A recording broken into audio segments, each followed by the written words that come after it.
नमस्कार दोस्तों, आज मैं दोस्तों आपसे बात करूंगा RRC group D Delhi zone के बारे में। जी हाँ दोस्तों, ये वही जोन है जिसके बारे में लोग बात करते हैं कि काफ़ी डेंजरस जोन है। लेकिन क्या ये वाकई में डेंजरस जोन है? यहाँ से फॉर्म भरने वालों का क्या सिलेक्शन वाकई में होना मुश्किल है? हम लोग इस वीडियो में देखने वाले हैं, एक एक चीज़ का एनालिसिस करेंगे। क्या वो कारण है जिसकी वजह से जो है कट ऑफ आपकी ज़्यादा जाएगी या फिर कम जाने वाली है? कंपटीशन ज़्यादा रहेगा या खाली कंपटीशन एक नंबर में दिख रहा है और कंपटीशन कुछ नहीं रहने वाला है? तो यदि आपने दिल्ली जोन से फॉर्म भरा है ना, तो वीडियो को पूरा देखिएगा, क्योंकि मैं सारा चीज़ एनालिसिस के साथ विद प्रूफ के साथ आपके लिए लेकर आया हूँ। आपकी काफ़ी ज़्यादा डिमांड के कारण जो है मुझे ये वीडियो बनानी पड़ रही है। ठीक है फ्रेंड्स, तो इसको चीज़ें समझते रहिएगा। मैंने कोशिश की है कि ज़्यादा से ज़्यादा आपको जो है ये वीडियो अच्छे से समझ में आए और एक आपको हेल्प मिल पाए। साथ ही साथ मैं लास्ट में ये बताने वाला हूँ कि आपको जो है कैसे पढ़ाई करनी है कि दिल्ली जोन से आपका सिलेक्शन वाकई में आराम से हो जाए। जिन लोगों ने आरआरसी रेलवे का पहली बार फॉर्म भरा है वो भी ध्यान से देखिएगा, और जिन लोगों ने फॉर्म भर रखा है वो भी ज़रा ध्यान से देखिएगा। और वीडियो को शुरू करने से एक चीज़ मैं बोलना चाहूँगा, यदि आप किसी अदर जोन से हैं तो मैंने आरआरसी ग्रुप डी की पर्टिकुलर प्लेलिस्ट बना दी है। 8-10 वीडियो उसमें हो गए हैं, जाके आप देख सकते हैं। यदि आपके जोन से आपने जिसने फॉर्म भरा है तो आप चेक कर सकते हैं, ठीक है, अपने जोन का वीडियो उसमें देख सकते हैं। उसमें मैंने हर चीज़ एनालिसिस के साथ बताने की कोशिश की है। तो फिलहाल यहाँ पे हम दिल्ली जोन की वीडियो बना रहे हैं, तो हम लोग इसी को जो है टारगेट करके चलेंगे और किसी को नहीं। तो RRC group D Delhi zone का ये जो फॉर्म भरा गया है, ये पहले चंडीगढ़ के नाम से जाना जाता था, जो कि नॉर्दर्न रेलवे होता था, उसमें वैकेंसी आया करती थी। बट 2018 के बाद 2019 में कुछ चेंजेस हुए, जो आरआरसी जब आरआरबी से लेकर चेंजेस हुए आरआरसी में, तो इसी के साथ जो है एक नया जोन बना दिया गया। चंडीगढ़ जोन में जो है दिल्ली जोन बना दिया गया। अच्छा, दिल्ली जोन बनाया गया, इसमें चेंज हुए हैं और वैकेंसी काफ़ी ज़्यादा बढ़ी है। वैकेंसी ज़्यादा बढ़ने का रीज़न सिर्फ इतना है कि इसमें डीएमडब्ल्यू और आरसीएफ की वैकेंसी जो है ये इंक्लूडेड है, इसलिए वैकेंसी आपकी बढ़ के आई है। और आप जैसा कि जानते ही है, जब जब वैकेंसी ज़्यादा आई है और फॉर्म ज़्यादा भरे गए हैं, लेकिन क्या वाकई में एक भीड़ है या एक छोटा सा नाम मात्र हिस्सा जो आपको कंपटीशन से बाहर कर सकता है, जैसे कि आपको लगता है? हम लोग इस वीडियो में जानने की कोशिश करते हैं। ठीक है, देखिए, जैसा कि आप जानते हैं कि मैं एनालिसिस करता हूं हर वीडियो में, और इसकी स्टार्टिंग यही रहती है कि एनालिसिस पिछले बार से इस बार में, लेकिन कुछ एडिशनल चीज़ होती है जो हर कोई वीडियो में नहीं बताता, जो मैं आपको बताने की कोशिश करता हूं। तो देखिए, टोटल वैकेंसी कितनी थी, जैसा कि आप सबको पता है, और टोटल फॉर्म कितने भरे गए थे, ये सब चीज़ें देखेंगे। कंपटीशन का लेवल क्या रहेगा और क्या पॉसिबिलिटीज़ बन सकती है आपके सिलेक्ट होने की। ठीक है, तो देखिए, सबसे पहले जैसे कि मैं इस चार्ट पे आपको लेके चलता हूँ, तो जैसे कि 2018 में क्या हुआ था, चंडीगढ़ से जब ये फॉर्म भरा गया था तो वैकेंसी आई थी कितनी, 7,832। ये वैकेंसी जो है आपकी ऑफिशियली अनाउंस की थी 2018 में। जैसा कि आप इस चार्ट में यहाँ पे देख पा रहे होंगे, मैं हर चीज़ ऑफिशियली लेके आता हूँ ताकि आपको प्रॉब्लम ना हो। यहाँ पे सभी कैटेगरी लोग जो है अपनी वैकेंसी को देख सकते हैं। और 2018 में जब ये फॉर्म भरे गए थे तो 23,50,000 फॉर्म भरे गए थे। एक्चुअली में ये डेटा कितना एक्यूरेट है ये कहा नहीं जा सकता, लेकिन 1,90,00,000 बच्चों ने फॉर्म अप्लाई किया था, ये बात तो सत्य है। और एक सीट में कंपटीशन बैठ रहा था 300 बच्चों का, तो हमें इसी को बेस मानकर चलना पड़ेगा। लेकिन 2019 में क्या सीन रहा ये भी हम लोग एक बार देख लेते हैं। 2019 में यदि आप सीन को कुछ देखेंगे कि इस बार जो वैकेंसी आई है 13,153 वैकेंसी। ठीक है, टोटल फॉर्म भरे गए 19,03,000। बहुत लोगों ने वीडियो में देखा होगा कि 26 लाख फॉर्म भरे गए हैं, बट ऐसा कुछ नहीं है। मैं आपको ये ऑफिशियली तो नहीं बता सकता, लेकिन एक प्रूफ छोटा सा मैं आपको दिखा सकता हूँ। ये रात के 12 बजे से पहले का लिया हुआ स्क्रीनशॉट है, जो कैंडिडेट के द्वारा भेजा गया है जब उसमें रजिस्ट्रेशन किया जा रहा। इसमें आप एक कोड देख पा रहे होगे 127। ये 127 जो कोड होता है ना, ये जोनल कोड होता है। और इस बार जो है दिल्ली जोन से कोई फॉर्म भर रहा था तो किसी को जो है 127 कोड मिल रहा था, तो किसी को 129 कोड मिल रहा था। तो हम लोग इस पर बात नहीं करेंगे, मेन चीज़ इस पर देखेंगे कि 19,03,729 जो ये लास्ट जो अपडेट मिली है वो मैं आपको बता रहा हूँ, और यही को हम मान के चलेंगे। क्योंकि देखिए, बहुत लोग फॉर्म भरते हैं ठीक है। लेकिन इसमें बहुत सारे लोगों का फॉर्म रिजेक्ट भी होता है। रिजेक्ट के साथ साथ बहुत लोग ये चेक करने के लिए फॉर्म भरते हैं कि इस समय कितने फॉर्म भरे जा चुके हैं, ठीक है। तो ये बात आप ध्यान में रखिएगा। तो देखिए पिछले बार एक सीट पे कंपटीशन 300 था, इस बार जब इन दोनों को डिवाइड करते हैं ना तो आपका एक सीट पे 144 का कंपटीशन आ जाता है। तो फ़र्क आपको क्या पता चला? फ़र्क ये पता चला कि आपकी वैकेंसी क्या हुई, इंक्रीज़ हो गई। कितनी वैकेंसी इंक्रीज़ हुई? ये इंक्रीज़ हुई 5321, यानी कि 5321 इतनी वैकेंसी जो है ये आपकी इंक्रीज़ हो गई। अच्छा, फॉर्म भी तो कम हो गए, तो इसका असर क्या कट ऑफ पे नहीं पड़ेगा? ज़रूर पड़ेगा। तो कट ऑफ पे जब असर पड़ेगा तो देखिए कितनी वैकेंसी में के लिए आपकी फॉर्म कितने कम हो गए, 4,46,271 फॉर्म जो है ये टोटल जो है ये आपके क्या हो गया, ये आपको कम हो गए। तो आप देख पा रहे होंगे जैसा कि मैं ये एनालिसिस दिखाना की कोशिश कर रहा हूँ, और ये वही चीज़ है।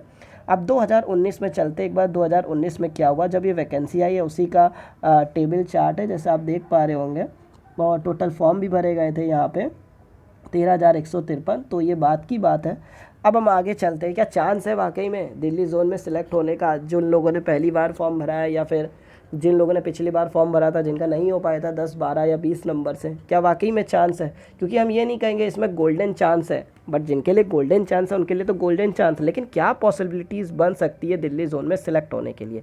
सबसे पहले हम इसको जानने से पहले वैकेंसी को हम लोग नीचे देख लेते, एक बार कट ऑफ देख लेते कि चंडीगढ़ जोन जो कि अब चेंज हो गया है दिल्ली जोन में, तो क्या कट ऑफ गया था भाई? चंडीगढ़ जोन में कट ऑफ गया था 75 जो कि जर्नल की थी। यहाँ आप देख पा रहे होंगे, मैं थोड़ा इसको बड़ा कर देता हूँ ताकि आपको समझ में आए। और ओबीसी की 68 गई थी, एससी की 64 गई थी और एसटी की 55 गई थी। और इस बार तो ईडब्ल्यूएस का भी जुड़ा है, तो इस पर भी अभी हम लोग बाद में चर्चा करेंगे।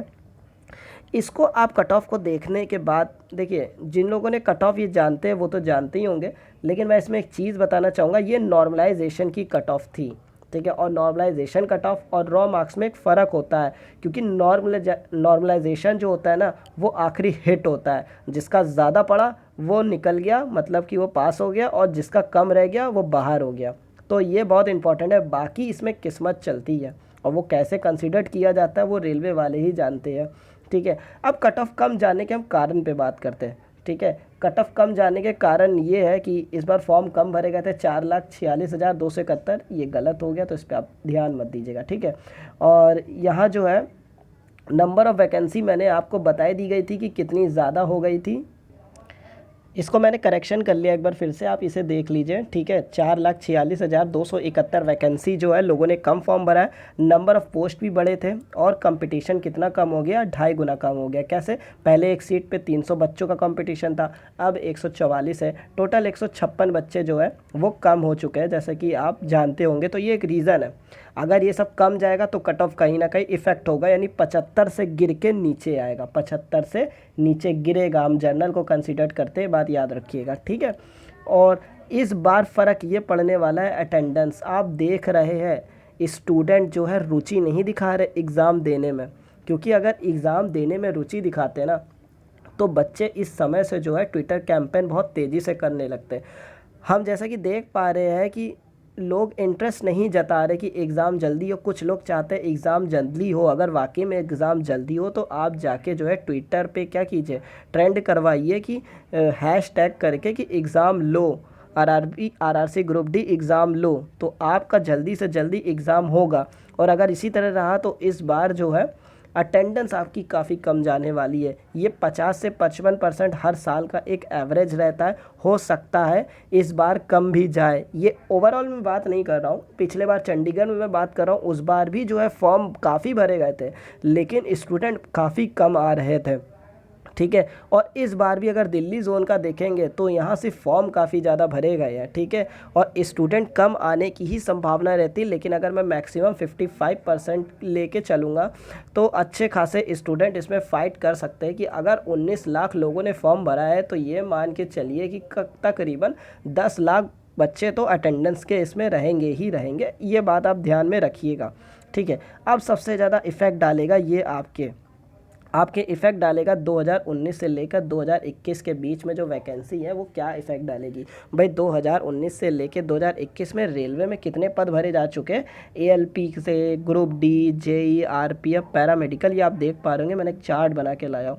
ये सारे जो है पोस्ट भरे गए। अब आप कहेंगे कि इसका क्या इफ़ेक्ट पड़ेगा। भाई इसका इफ़ेक्ट पड़ेगा, मैं समझाता हूँ। देखिए एएलपी वाले तो वैकेंसी 2017 में आई थी, 2018 की हम बात छोड़ते हैं, 2019 में, लेकिन क्या अभी तक इसकी पूरी वैकेंसी को क्लियर किया जा चुका है, पूरी ज्वाइनिंग हो चुकी? तो नहीं हुई भी। कुछ वैकेंसी ऐसी है, जैसे 10-8 हज़ार ऐसी वैकेंसी है जिन्होंने जो है वैकेंसी क्लियर नहीं है और उन्होंने ग्रुप डी का फॉर्म कहीं ना कहीं भर रखा ही होगा।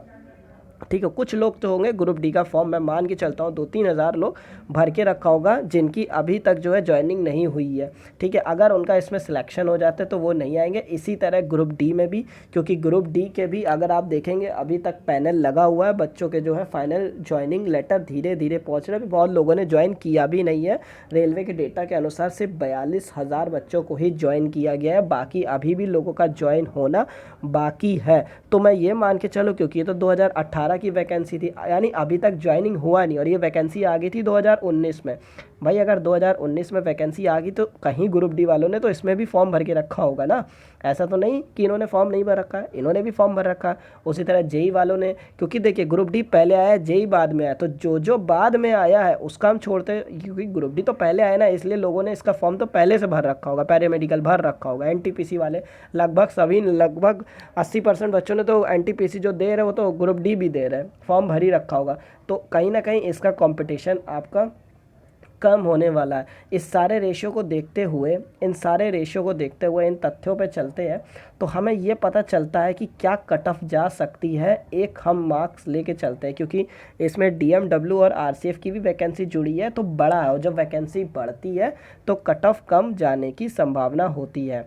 ठीक है, ये एक एक्सपेक्टेड रॉ मार्क्स है दिल्ली जोन का, कि यदि आप 63 नंबर करते हो रॉ मार्क्स तो आप सेफ होते हो, क्योंकि आपको पता है जर्नल की कट ऑफ पिछले बार 75 गई थी।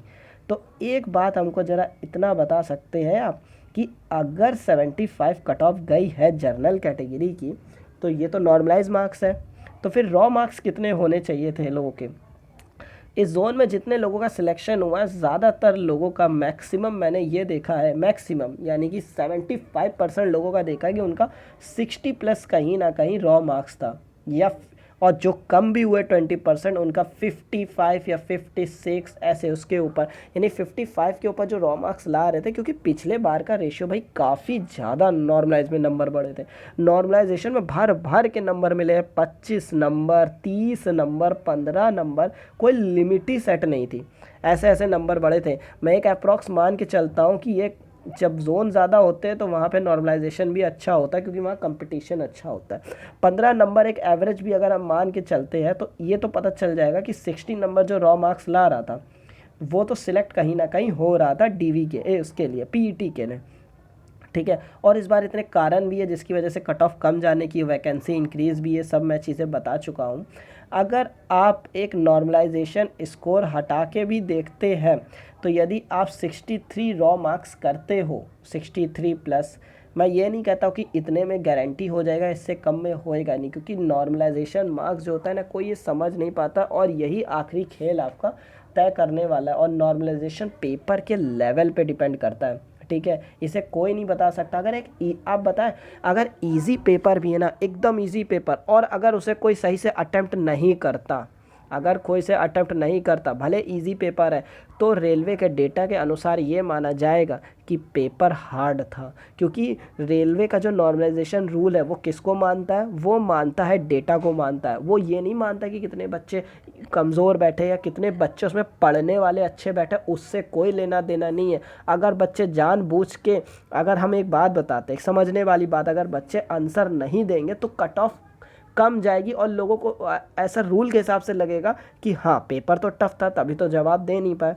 अगर एक कठिन पेपर होता है और सभी बच्चे उसका जवाब देते हैं, यानी ज़्यादा मैक्सिमम लोग अगर जवाब देते हैं तो स्कोर आपका क्या होता है, ज़्यादा बढ़ जाता है। यानी नॉर्मलाइजेशन तब अच्छा होगा जब पेपर का लेवल क्या रहेगा, पेपर का लेवल थोड़ा डिफ़िकल्ट रहेगा। और पेपर का लेवल डिफ़िकल्ट है या नहीं है, ये हम या आप नहीं डिसाइड करते हैं, ये डेटा डिसाइड करता है, ये स्टूडेंट के मार्क्स डिसाइड करते हैं कि क्या आपका पेपर क्या वाकई में डिफ़िकल्ट था या ईजी है। एक ईजी को भी वो डिफ़िकल्ट मान सकता है, इसीलिए लोगों के नंबर में इतने ज़्यादा जो है आप अंतर देखने को मिलता है कि मैं करके आया वही सेम पेपर, मेरे दोस्त के 15 नंबर बढ़े बट मेरे तो 4 ही नंबर बढ़े ना, वो सिलेक्ट हो गया पीईटी के लिए, मेरा 4 नंबर से बाहर हो गया, 3-4 नंबर से।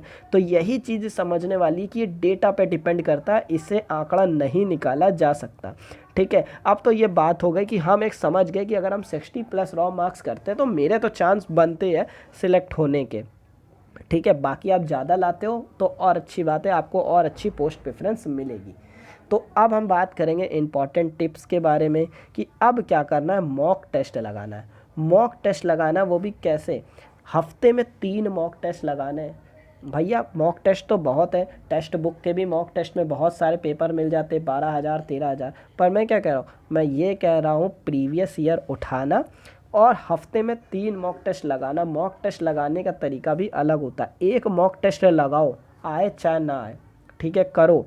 अगर जैसे मान लो आपके 38 नंबर बने 100 में, निराश मत होना, ठीक है, 38 नंबर बने तो करना क्या है, आपको करना आपको ये है कि आपको ये देखना है किस क्वेश्चन में मैक्सिमम टाइमिंग आपने दिया, कि मैक्सिमम टाइम आपने किस में दिया। साथ ही साथ आपको ये देखना है उसमें कि आपने रॉन्ग क्वेश्चन कौन से किए, ठीक है, रॉन्ग क्वेश्चन कौन से किए मतलब गलत क्वेश्चन कौन से किए, और उसके बाद टाइमिंग किस में ज़्यादा दे दिया। साथ ही साथ कौन से क्वेश्चन को आपने स्किप कर दिया, मतलब उसका जवाब देना ही नहीं। ऐसे क्वेश्चनों को निकालिए, कॉपी में लिखिए और उससे रिलेटेड पहले उसको सही कीजिए, उससे रिलेटेड 10-10 सवाल लगाइए। अगर जैसे हिस्ट्री में आपका कोई जो है क्वेश्चन गलत हो जाता है 1857 की क्रांति से रिलेटेड, तो 1857 की क्रांति उठाइए और पढ़ डालिए, फिर उसके 2 दिन बाद मॉक दीजिए कि आपको ये ध्यान रखना है इससे क्वेश्चन आया तो गलत नहीं होना चाहिए, चाहे विकिपीडिया से पढ़ो चाहे जैसे पढ़ो। ठीक है, ये ध्यान में रखना, ऐसे आपको पढ़ना, तब नॉर्मलाइजेशन में नंबर बढ़ने वाला है, अन्यथा नॉर्मलाइजेशन में कोई फ़ायदा नहीं होने वाला। आपने 50 देख लिया तो खुश होगा भाई, भाई आपको एक्यूरेसी तभी मेंटेन होगी जब आप ज़्यादा से ज़्यादा मॉक दोगे, ठीक है, और मॉक का एनालिसिस सही से करोगे तभी आपको बेनिफिट होने वाला है। ये चीज़ें आपको समझ में आ ही गई होगी और सिलेबस भी बहुत लोगों ने तैयार कर ही लिया होगा। आप बताइएगा, ठीक है, दिल्ली जोन के कट ऑफ के बारे में आपकी क्या राय है, कितनी जाएगी। मैंने एक रॉ मार्क्स बताया, अगर मैं नॉर्मलाइजेशन में घुमा के चलता हूँ, मेरे हिसाब से नॉर्मलाइजेशन में कितने नंबर लाने पे हो जाना चाहिए आपका, ये हो जाना चाहिए 68 से 72, बिल्कुल सेफ़ रहेगा पीईटी के लिए। ठीक है, और अगर हम एक ओबीसी की बात, हमने जर्नल की बता दिया, आप ओबीसी के भी आप ये समझ के चलिएगा कि इससे आप नॉर्मलाइजेशन का नंबर अच्छे से बढ़ा सकते हैं और समझ सकते हैं कि कितना जाने वाला है। कि अगर ओबीसी में अगर हम यहाँ पे देखेंगे तो एटलीस्ट ये मान के रखिए कि 64 के करीब आपको जो है नॉर्मलाइज होके अगर आ रहे 65 तो आप सिलेक्ट हो। इसी तरह अगर एससी में देख रहे हैं और एससी में आपको कम से कम अगर जो है 62 प्लस ऐसे आपके अगर नॉर्मलाइजेशन होके आ रहा है तो फ़ायदा है। और एसटी में ये मान के चलिए कि आपका नॉर्मलाइज हो के कम से कम 53 या 54 आ रहा है तो आपके लिए चांस है। ईडब्ल्यूएस के लिए मैं बात करता हूँ, ठीक है, ईडब्ल्यूएस का नया सिस्टम आया और इस बार जो पैरामेडिकल में देखा गया ये जर्नल और ओबीसी के बाद रखा गया था ईडब्ल्यूएस का, क्योंकि यहाँ फॉर्म भी ज़्यादा भरे इसलिए यहाँ कंपटीशन ज़्यादा है। तो ईडब्ल्यूएस का भी एक कट ऑफ अगर हम मान के चले, ठीक है, तो ईडब्ल्यूएस का कट ऑफ जो है ये हो सकता है कि 64 से लेकर 68 के करीब एक नॉर्मलाइजेशन स्कोर हो सकता है जिसमें आप सेफ़ रह सकते हो। तो अब आप अपनी अपनी राय दीजिएगा कि कट ऑफ कितना ये सही है, कितना कारगर है। इन सारे पॉइंट के बिहाफ पे ये निकाला गया है, ठीक है। तो यदि आपको वीडियो अच्छी लगी तो हमारे चैनल को सब्सक्राइब करना, वीडियो को लाइक करना और शेयर करना। इसी तरह वीडियो को देखने के लिए आप हमसे जुड़े रहिएगा। मिलते हैं नेक्स्ट वीडियो पे, तब तक